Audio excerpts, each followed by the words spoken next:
श्री गणेशाय नमः।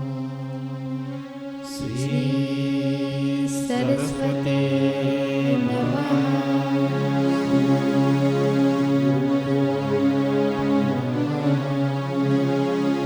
जगद्गुरु नरेंद्राचार्य महाराज की जय। सद्गुरु कागसिद्धेश्वर महाराज की जय।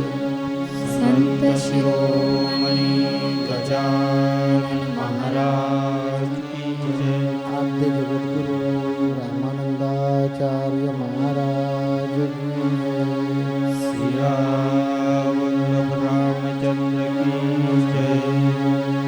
गुरुर्ब्रह्मा गुरुर्विष्णू गुरुर्देवो महेश्वरा गुरुर्साक्षात् परब्रह्म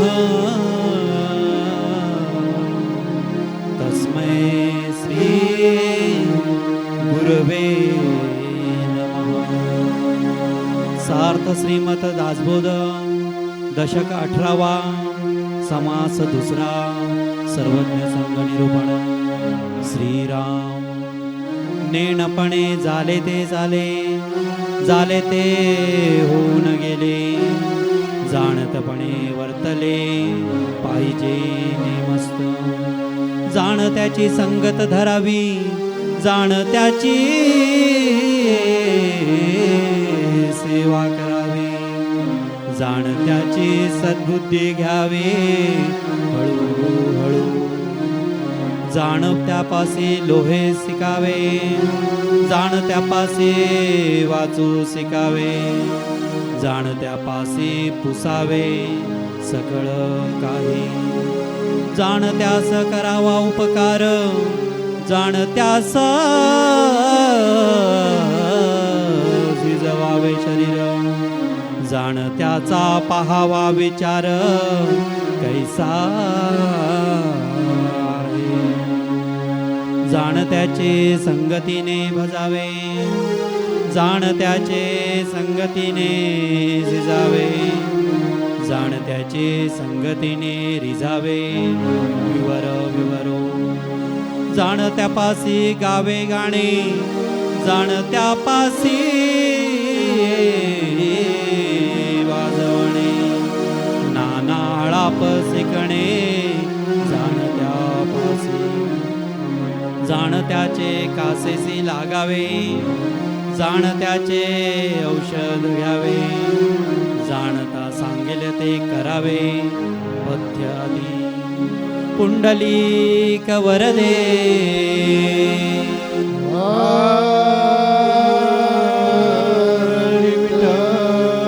श्री ज्ञानदेव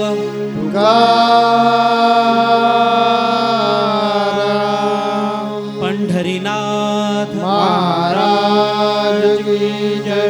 जगद्गुरु नरेंद्राचार्य महाराज की जय। जगतगुरु श्री के पावन चरण कमलों को वंदन करते हुए सत्संग में उपस्थित सभी श्रोताओं को मेरा सांप्रदायिक श्री गुरुदेव।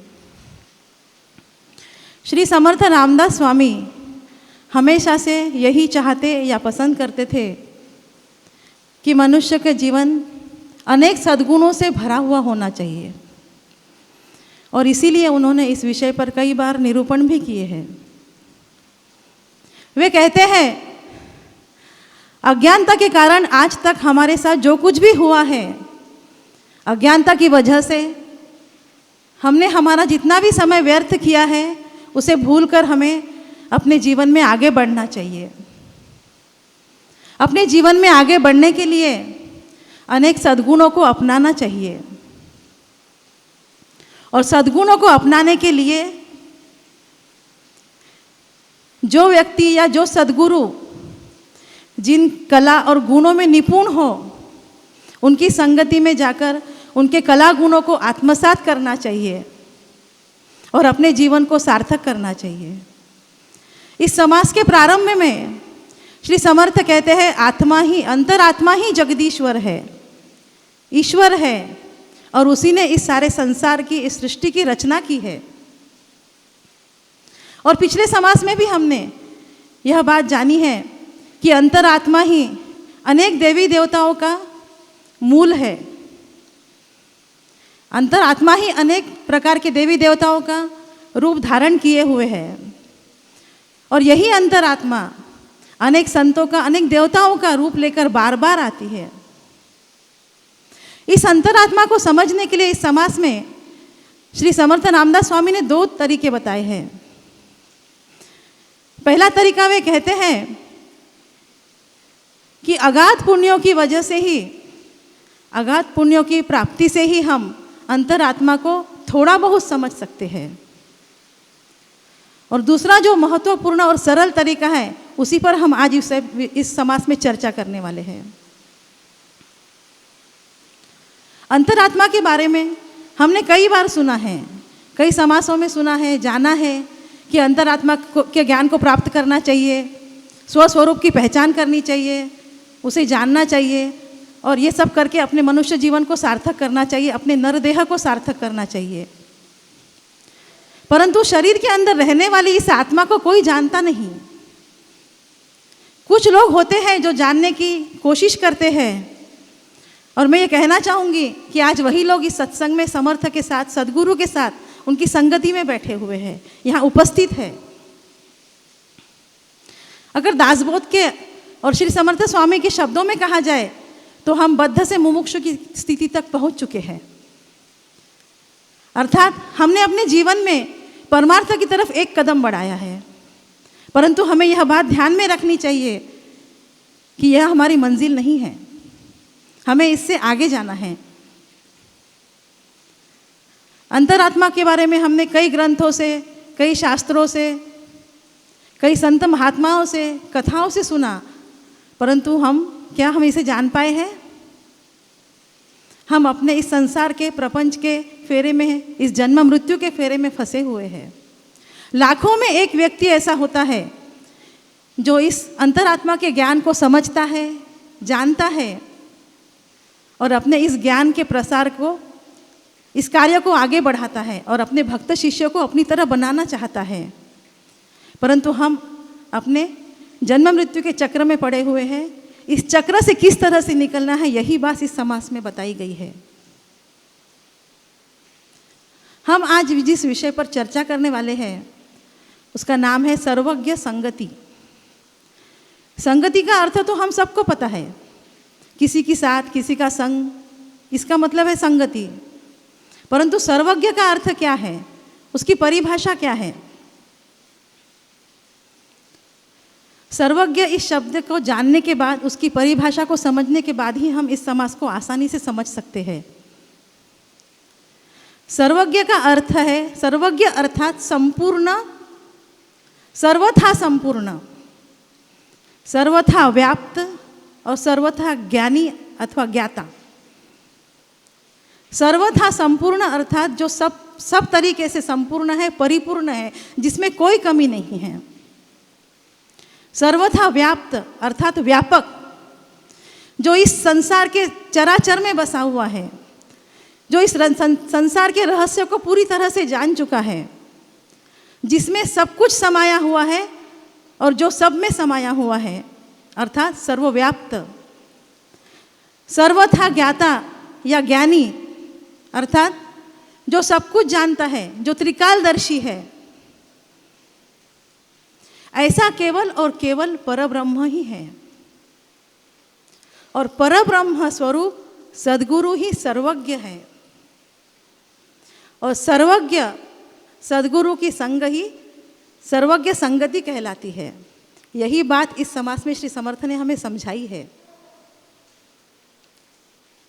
जो सद्गुरु इस संसार के सारे रहस्य को जान चुका है, मनुष्य जीवन क्या है, प्रपंच और परमार्थ क्या है, उन दोनों को संतुलन कैसे बनाना है, वैराग्य क्या है, भक्ति क्या है, इन सारी बातों को जो जान चुका है, अंतरात्मा को जो पहचान चुका है, स्वस्वरूप की जो पहचान कर चुका है, ऐसे ज्ञाता के संगति में रहकर ही हमें सद्गुणों को, उनके सद्गुणों को अपनाना है, अपने जीवन में उतारना है। उनके गुणों को आत्मसात करके अपने इस नर देह को, मनुष्य जन्म को सार्थक करना है।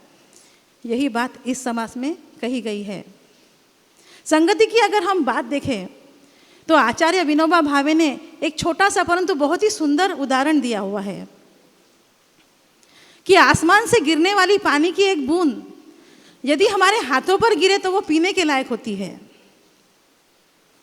वही पानी की बूंद अगर गंदे नाले में जाकर गिरे तो उसका दर्जा इतना गिर जाता है कि वो पैर धोने के लायक भी नहीं रहती। वही पानी की बूंद अगर गर्म तवे पर गिरे तो वो अपना अस्तित्व खो देती है। वही पानी की बूंद अगर कमल के पत्तों पर गिरे तो मोती की तरह चमकती है। वही पानी की बूंद अगर सीप में आकर गिरे तो साक्षात मोती बन जाती है। अर्थात पानी की बूंद तो वही है, परंतु किसकी संगति में, कैसी संगति में उसकी मान प्रतिष्ठा है, उसका अस्तित्व है, यह उसकी संगति पर निर्भर करता है। इसीलिए जो सर्वज्ञ सद्गुरु है, जो परब्रह्म स्वरूप सद्गुरु है, उनके गुणों को हमें जानना चाहिए, उनके सद्गुणों को धीरे धीरे हमारे जीवन में उतारना चाहिए और उनके संगति में रहकर हमें उनके गुणों को आत्मसात करके अपने आप को परमार्थ के मार्ग में आगे बढ़ाना चाहिए। आज हम मुमुक्षु की स्थिति में है, इसके बाद हम सद्गुरु की संगति से, उनके मार्गदर्शन से हमें साधक की स्थिति तक जाना है, उसके बाद हमें सिद्ध की स्थिति तक जाना है। ये हमारी मंजिल है। हम सिर्फ एक ही कदम अभी आगे बढ़े हुए, इसीलिए हम आज इस सत्संग में बैठे हैं। सद्गुरु की विचार पद्धति, उनके तीक्ष्ण विचार, उनकी उदारता, उनकी सहनशीलता, उनकी वैराग्य पद्धति, उनकी भक्ति, इन सारी बातों को समझकर उन गुणों को आत्मसात करना है हमें। एक गुरु, एक सर्वज्ञ सद्गुरु, एक परब्रह्म स्वरूप सद्गुरु किस तरह से एक माता, एक पिता, एक गुरु, एक वक्ता, एक राजनीतिज्ञ बनकर अपने भक्त शिष्यों को ही नहीं, सारे संसार के लोगों को किस तरह से प्रसन्न रखता है, यह बात को हमें उनसे सीख लेनी चाहिए और औरों को प्रसन्न रखने की कला हमें आनी चाहिए। यह कला उनसे हमें आत्मसात करनी चाहिए। आज तक हमने अज्ञानता के कारण बहुत सारा समय व्यर्थ किया है, गंवाया है, और उसी अज्ञानता को दूर करने की प्रार्थना हमने अभी गुरु से की है। गुरु सारे संसार के लोगों को प्रसन्न रखते हैं। उनकी नम्रता से हमें नम्रता की सीख लेनी चाहिए। आज के इस युग में कहीं 2, कहीं 4, कहीं 6 लोगों का परिवार होता है। ज़्यादा से ज़्यादा 6 लोग होते हैं, परंतु घर में 4 लोग 4 दिशा में रहते हैं। किसी का किसी से बनता नहीं है, हमेशा मनमुटाव चलते हैं, लड़ाई झगड़े होते रहते हैं। परंतु अपने सद्गुरु जगत गुरु श्री नरेंद्राचार्य जी महाराज, जिनके भक्त शिष्य करोड़ों में हैं, कई करोड़ पार कर चुके हैं, उन सबको प्रसन्न रखते हुए, उनकी खुशी का, उनकी इच्छाओं का ध्यान रखते हुए गुरु जिस तरह से अपने शिष्यों को और भक्तों को साथ लेकर चलते हैं, यह कला हमें आत्मसात करनी चाहिए और सारे संसार को ना सही, हमारे परिवार को, हमारे आसपास रहने वाले हमारे गुरु बंधु भगिनी को प्रसन्न रखने की कला हमें आत्मसात करनी चाहिए और वो हमें आगे बढ़ानी चाहिए। तभी हमारा सद्गुरु के मार्गदर्शन पे चलने का जो काम है उसका प्रतीक कहलाएगा। सद्गुरु की नीति शास्त्र, उनकी कार्य प्रणाली, उनकी तर्क प्रणाली को, उनके नियोजन को, वे समय का सदुपयोग किस तरह से करते हैं, इस बात को हमें अपने जीवन में लेना चाहिए। उनकी दूरदर्शिता, आज नियोजन दूरदर्शिता की बात अगर कही जाए तो अपने सद्गुरु जगत गुरु श्री अपना कैलेंडर 1.5 साल पहले बनाते हैं। उसका कारण यही है, जिनके अंदर यह सारे गुण हो वही गुरु सर्वज्ञ कहलाता है, जो सब कुछ जान चुका है, अंतरात्मा की पहचान कर चुका है, जो स्वयं प्रकाशित है। ऐसा गुरु ही औरों को प्रकाश दे सकते हैं, औरों के जीवन में प्रकाश ला सकते हैं। इस समास में एक और महत्वपूर्ण बहुत ही बात बताई गई है कि सद्गुरु की सद्बुद्धि को हमें अपने जीवन में धीरे धीरे लेना चाहिए। और सद्बुद्धि की परिभाषा श्री समर्थ ने बहुत ही अलग तरीके से की है इस समास में। वे कहते हैं उनकी सूक्ष्म ज्ञान दृष्टि से अंतरात्मा को देखने की जो बुद्धि है वही सद्बुद्धि कहलाती है, वही उनकी सद्बुद्धि है। मैं फिर से दोहराना चाहूँगी इस शब्द को, इस सेंटेंस को। उनकी सूक्ष्म ज्ञान दृष्टि से अंतरात्मा को देखने की जो बुद्धि है वही सद्बुद्धि है। और समास में कहा गया है कि उस सद्बुद्धि को हमें अपने जीवन में धीरे धीरे लेना है और सिद्ध की स्थिति तक पहुंचना है, अंतरात्मा की पहचान करना है, अपने आप को पहचानना है। श्री समर्थ इस समास में आगे कहते हैं कि सद्गुरु की सद्बुद्धि को अपनाकर अपने जीवन को सार्थक कर लेना चाहिए। जो सद्गुरु सर्वज्ञ है, जो स्वयं प्रकाशित है, वही औरों को प्रकाश दे सकते हैं। इस बात पर हम एक छोटा सा दृष्टांत लेते हैं।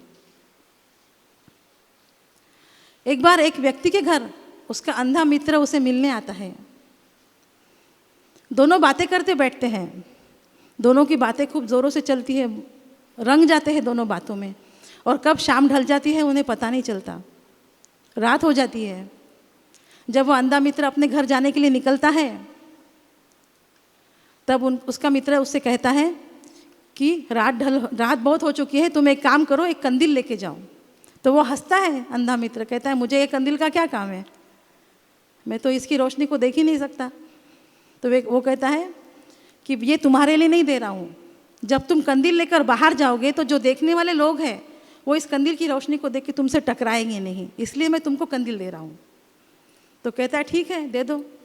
वो कंदील लेकर बाहर निकलता है, थोड़ी दूरी पर चल के जाता है तो वो उससे एक जोरदार एक आदमी आके टकराता है। बोलते हैं अरे दिखाई नहीं देता क्या तुझे, जलता हुआ कंदील सामने है फिर भी तुम मुझसे आके टकरा रहा है। तो वो एकदम आश्चर्यचकित हो जाता है, उससे कहता है अरे भाई तुम गलत फहमी में हो, तुम्हारा कंदील तो बुझ चुका है कब का। तो वो जोर से हंसने लगता है अंधा मित्र और कहता है कि वो बोलता है तुम्हारे समझ में नहीं आया तुम्हारा कंदील बुझ गया। तो कहता है कि नहीं वो तो समझ में नहीं आया, लेकिन आज एक महत्वपूर्ण बात मेरे समझ में आई। तो कहता है यो क्या? कहता है उधार का प्रकाश कभी भी साथ नहीं देता। तात्पर्य जो स्वयं प्रकाशित है उनकी संगति में रहकर अगर हम आत्मज्ञान की प्राप्ति करेंगे तो हम आगे बढ़ सकते हैं। अर्थात उधार का लिया हुआ प्रकाश, उधार की ली हुई खुशी, आनंद कभी भी शाश्वत नहीं रह सकती। इसीलिए सर्वज्ञ सद्गुरु के संगति में जाकर स्वयं प्रकाशित होकर जब हम आनंद प्राप्त करते हैं वो आनंद अशाश्वत है, शाश्वत है, माफ करें, शाश्वत है, वो कभी खत्म नहीं हो सकता। इसीलिए इस समास में समर्थ ने कहा है कि सर्वज्ञ परब्रह्म स्वरूप सर्वज्ञ सद्गुरु की संगति में जाकर उनसे भक्ति और शक्ति की सीख लेकर उनके मार्गदर्शन पे चलकर जब हम भक्ति करते हैं तब गुरु हमारा साथ देते हैं, हमारा हाथ पकड़कर हमें अपने परमार्थ के मार्ग तक लेकर जाते हैं। और इसके लिए हमें क्या करना है? केवल भक्ति। इस स्टेज की शुरुआत है भक्ति। वे क्या कहते हैं? केवल भक्ति करो, आप मुझे भक्ति दो, मैं आपको स्थैर्य दूंगा। और हम बाहर अलग अलग जगह पर अपनी खुशियों को ढूंढते हैं, अपने आनंद को ढूंढते हैं, परंतु जहाँ हमें आनंद मिलने वाला है हम वहाँ तक पहुँचते ही नहीं हैं। इसीलिए सद्गुरु के बताए हुए मार्गदर्शन पर चलकर यदि हम अपने परमार्थ के मार्ग में आगे बढ़ते हैं तो हम अपनी मंजिल तक पहुँचने के लिए हमें आसानी होती है। सर्वज्ञ सद्गुरु की संगति में शक्ति और भक्ति दोनों होती है। वे उनके आशीर्वाद से हमारे अंदर अपने सद्गुणों को डालते हैं, हमारे दुर्गुणों को निकालते हैं और अपने सद्गुणों का उसमें वास करते हैं और हमें मार्ग दिखाते हैं कि किस तरह से आपको जीवन में सुखी होकर आगे प्रपंच और परमार्थ को साथ में लेकर किस तरह से आगे बढ़ना है।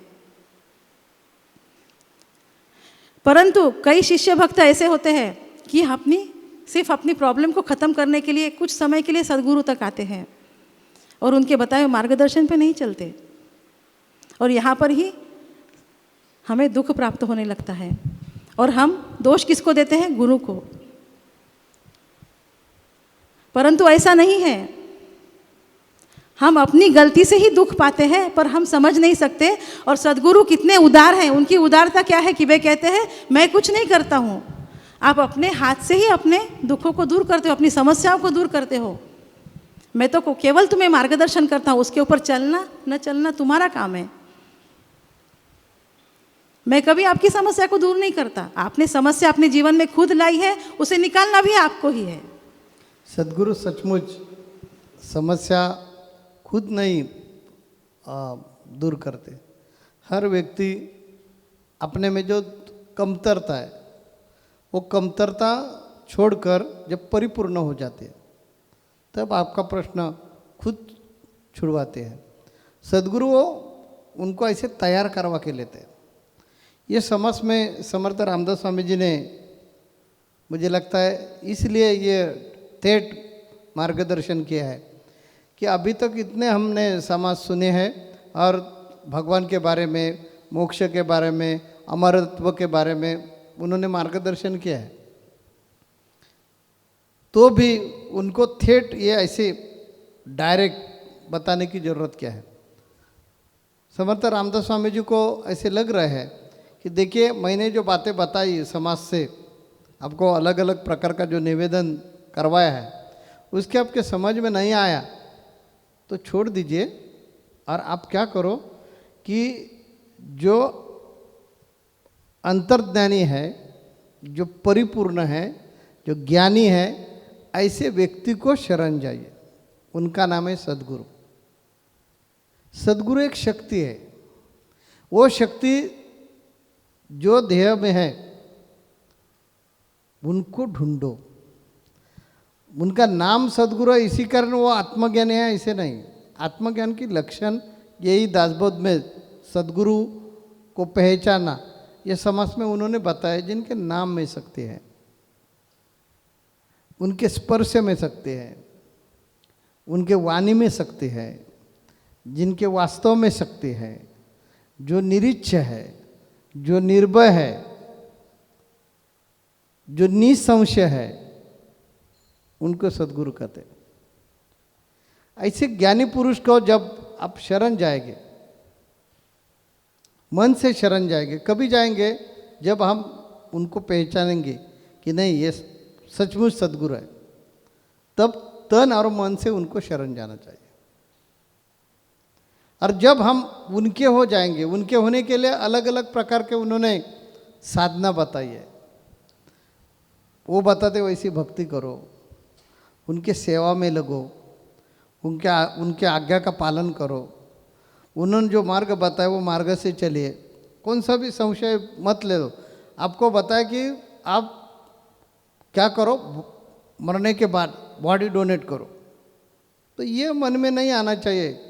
गुरु वाक्य मंत्र मूलम, गुरु का वाक्य यही मंत्र समझकर जो चलता है उनकी जिंदगी का कल्याण होता है। मेरे बारे में ऐसे ही हुआ। मुझे मेरे सदगुरु ने बोला कि नौकरी छोड़ दीजिए।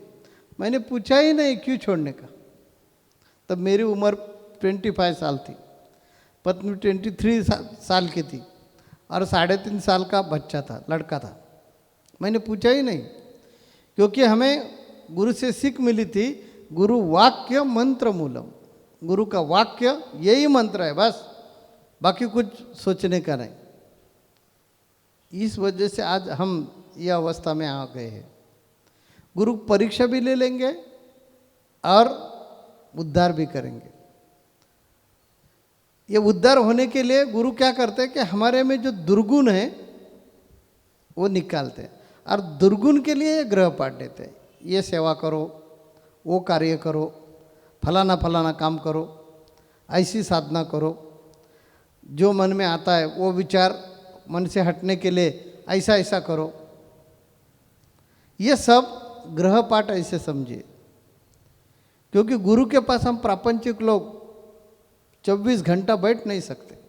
हमें प्रपंच में भी रहने का है, प्रपंच भी करने का, हमें परमार्थ भी करने का है।